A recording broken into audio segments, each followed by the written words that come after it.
So this is something that I want to share with you guys because it's Mental Health Awareness Month for men. Um, Suicide is a big thing, and I'm not saying it's not for women, but um,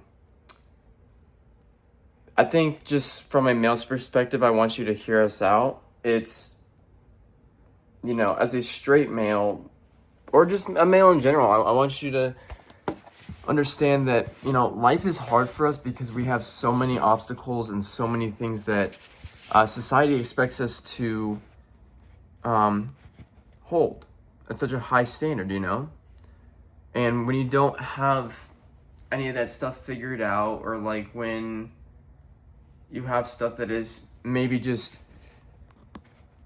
not planted down correctly yet, it matters and we get judged for it.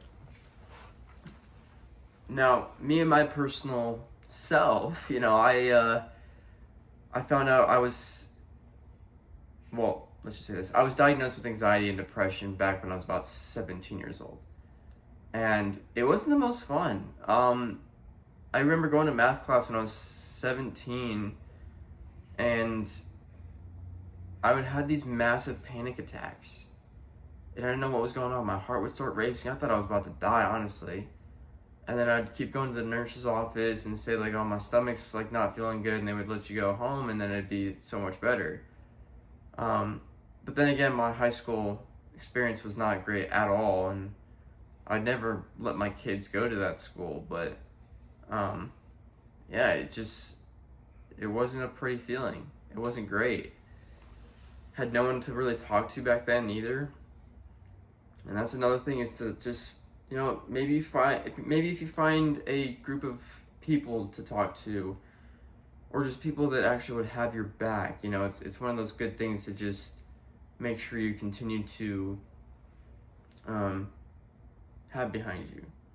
And there's places to meet people, so if you don't have anybody, don't feel like you're alone. I mean, I didn't meet the group of guys that I have now. We all went to school with each other, but we didn't really become close friends and or family until probably the recent 3-4 years ago. Before that, I mean, I didn't really have like a huge group of friends. I had a single best friend that had left me for his first real serious girlfriend, and truth be told, now they've been married for probably 4 or 5 years now, have a kid. I mean, it was a lot for me to take in. I'd always joke about, like, oh, I'm moving, and he'd be sad. I would be like, but then, when that happened, I was like, what the fuck just happened? But anyways, it's like, I didn't start getting diagnosed with depression until I think I was 19 or 20. There'd be moments where I'd feel sad, but you didn't feel, it was such a weird phase, because I didn't feel sad and I didn't know what I was even experiencing, so I just ignored it and I didn't talk to anybody. And then it was like, golly, maybe like, I want to say like 21 to 22, because that's when I didn't work for like a year or two, because I was pursuing YouTube as a delinquent, and just it didn't go anywhere. But I thought, like, I got 400 subscribers, or not even, I had 200 subscribers making stupid little vlogs, and that was it. I remember this so vividly because I just felt so lost. And like, even in high school, even in the 2021 stage where it got really bad, I wrote a few suicidal notes. Like, I mean, I don't mean to be so dark, but I want this to be transparent. I remember doing it very vividly. I was in my small room writing them down, and then I moved into the bigger room. It was above the garage, where it would be super hot during the summer. And I remember writing them. I was like, I'm so grateful for you guys. I love you, but I literally can't stay in this world. It's too harsh for me. I'm I'm bullied every day. It was a whole bunch of different things. That's when the real depression hit, and it was like, I remember, like, if I didn't have the group of guys that I was with at the time, because they also dealt with it too. They just smoked a lot of weed to kind of suppress it. I don't think I would have been here, truthfully, because I hit such a low that dude, I felt like my heart stopped, and I didn't know what the fuck to do. Like, the only logical answer was to end. I don't know. I said, hey, like, I'm not kidding. I literally said to the guy, like, dude, I'm feeling suicidal. Like, depression's bad. And then that's when they called us. They got us in a group chat and everything. And we were on the call. And this was with guys that were in New York, New Jersey, and Florida and everything. And I was like, fuck, dude. Like, this is some real shit. It wasn't a fun experience. I mean, how would that be ever a fun experience? You just felt alone. You felt like a nobody. You felt like you just weren't supposed to be there. Now, I'm glad I came out on the other side safely, but there's a lot of people that are not able to be in that position, which is really, really sad, unfortunate. But yeah, I've been in that position where I have unfortunately been so down, so low, that I was ready to just, and it's a whole different experience rather than just having depression. I can't even explain it. Like, if you have depression, or you think you do, go see a doctor, even anxiety. But the depression was real, dude. Like, that shit was, it was a lot. I mean, I still deal with it. It's just not as bad anymore. Like, I've figured out that, you know, now that I've convinced myself that life has its own timeline for everybody, which it took me a couple years to figure out, and the anxiety into, it's like those have been suppressed because it's just, I'm going with the flow now, and like, I feel a lot happier now that I'm in my hometown state too, and you know, now that I'm 25, it's like, you kind of realize that there's a lot of things that are a lot more difficult to overcome than just what you were at in your early 20s. And on top of that, it's a better feeling when you get past those really hard obstacles and you come out on the other side. And since I'm a problem solver, I like to get challenged. That's just my personality. I don't like to take really the easy route. When you accomplish those things and or figure out a way to get out of them, it's almost like, holy shit, like, I did it. And you get such a great feeling out of it. Now, going back to the whole scenario with me being 21, 22, whatever, in that era, I also went through this thing called burnout. And that shit was worse than depression and anxiety combined. That, I was so disoriented out of everything, I couldn't even go into a store and look straight because all I saw was like a dissociation property to myself, and I was like, fuck, dude, this is not it. And it took me 6 months to get out of. Like, I was just so down bad that my head was numb all the time. I had such dark thoughts. I was like, not good. I didn't take any medication for it or anything like that. Truthfully, I actually got prescribed hydroxyzine or something and escitalopram or whatever it was. I never took them. Well, I took one. I felt like I died that night, but I never finished taking them. I took one, that was it. So, truth be told, I'm not in any meds. I just truly believe that a lot of the times, I don't recommend handling on your own. Like, get prescribed stuff if you need it or therapy, but I feel like I was one of the lucky few that was able to get literally myself out of it, and now I know my own cure is to just stop thinking, which is a lot harder than you think, and just breathe and do something to distract yourself a little bit.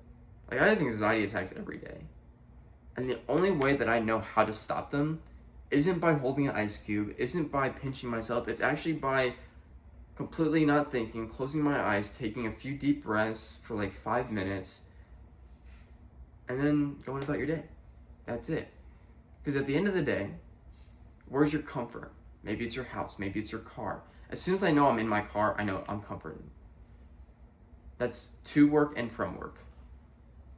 And that's the thing. I love cars, and I think one of the things that people need to understand is that you gotta also find a hobby, or like find something that you like to do, because if you do that and you have that personal attack, then you can solve it. But again, if you're facing any of these things, I really recommend going to get checked out first. Talk to a doctor. Make sure you're taken care of. Health is wealth. I will say that. And everybody that is watching this video right now, I swear to God, things get better. Even if they seem like they don't, I promise you that they get better. Even if it seems like your parents hate you, or you don't have a great relationship with anybody, I promise you, somebody out there are so many fucking people out there that care about you. And granted, guess what? You might meet somebody and be like, holy shit, life's pretty fucking awesome. Relationships and friendships, okay? Even to this day, I'm still meeting people, and I'm like, I'm so grateful that I didn't do anything bad in the past, and I'm here. I'm being so serious, man. It's crazy how life works sometimes. All you gotta do is be patient and really just manifest the goods, because that's when shit gets awesome.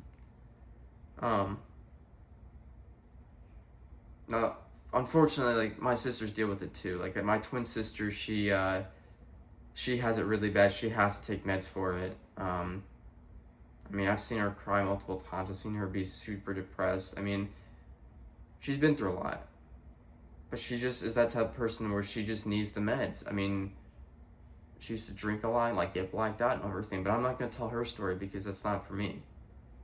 Same thing with my half-sister. She takes meds, but again, not my story. I just was lucky enough to not get it terribly bad, but to the point where I was able to figure it out on my own. So I know this video is a lot longer, but I think that to share my stories on this stuff is kind of nice. It's believe it or not, I got these tattoos for a reason. This isn't just to get tattoos, but having this camera symbolizes my path to becoming happy, because I found videography, I found photography, I found social media, even though social media was a huge play in a lot of this shit. But without social media, I would have never met half the people I've met in my life. And I'm very grateful for the people that are in my life. So, yeah, dude, I hope anybody that's really struggling out there, again, find some help. I don't want you to use me as a therapy instructor or therapist. But I'm here to help. I'm here to kind of give you some words of advice to maybe see, like, okay, well, if you're feeling this way, feeling that way, maybe you should think about doing this and doing that. Life's a struggle. It really is. But the reason why I'm making these YouTube videos and have this channel so that there's transparency, but also so that people can relate more on depth than anything else. Even if this channel were to get to 100,000 subscribers, like, I want this to be the exact same stuff. You just might see a different scenery because I bought my own house or something. But listen, as a 25-year-old who's grown up and has experienced all that, experienced extreme bullying and everything to the point where, you wanted to, I promise you things get a lot better. And at the same time, if you're in school, high school, middle school, and you're getting bullied, I promise you, even if it's as bad as it seems, like, go tell somebody about it, for real. Even if it's the resource officers, like, they will handle it to the very extreme. And if they don't, then maybe move schools and get them fired, because obviously they don't care. It made me have a hard shell, but that doesn't mean that's the only way for you to get a hard shell and be a tough cookie.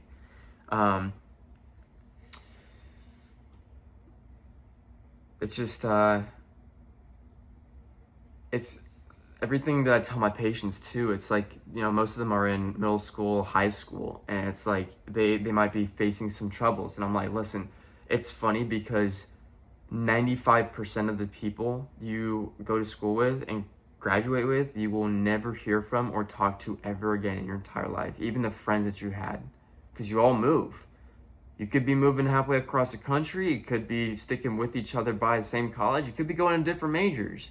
It like literally high school's like that. Oh, hey bitch, what's up? Or, you know, go fuck yourself because you're a stupid little whore, whatever. And then college arrives and it's a whole different ballgame. Like, nobody gives a shit about you in college, okay? You're there to get something and get out. You're going to school with people that are twice your age sometimes. Most of the time it's people like, you know, you and I, but I've seen it to where I've gone to school with somebody that's 46 and 50 and they have a whole ass family and everything, and that's life. It's college, you know?